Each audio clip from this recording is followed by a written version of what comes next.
Hi, I'm Christy Wilhelmi of Garden Nerd, and I'm here to show you how to transplant strawberries in the summer.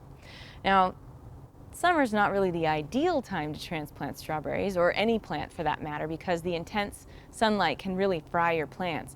So I've got a couple of tips that will help you out. First of all, do this at the end of the day.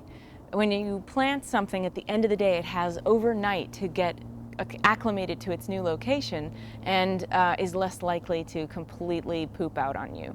So that's number one. Okay, so if you are transplanting strawberries from one location to another, not just buying nursery stock and putting them in the ground, you'll want to dig up the strawberries, take the entire root ball with it, and set it in a container temporarily that is in the shade, and maybe even mist it with water. You don't want to water it too heavily, otherwise you'll blast the soil away from the roots and you'll expose the roots to oxygen, which we don't want to do.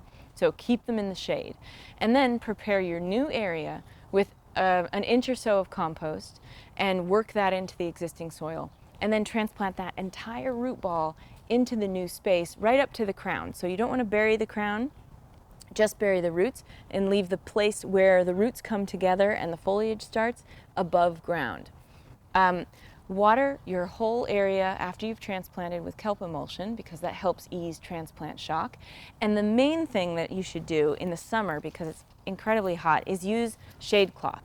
Shade cloth comes in different thicknesses, so it can block out anywhere from 30 to 70% of sun. This is somewhere around a 50% shade block. So we basically lay this, just drape it straight over your strawberries, and that will help keep the sun from scorching your plants that you're newly transplanted into a different location.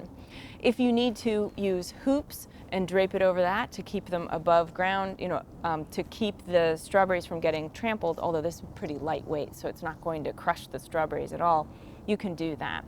And that is basically how you transplant strawberries in summer. I'm Christy Wilhelmi from Garden Nerd.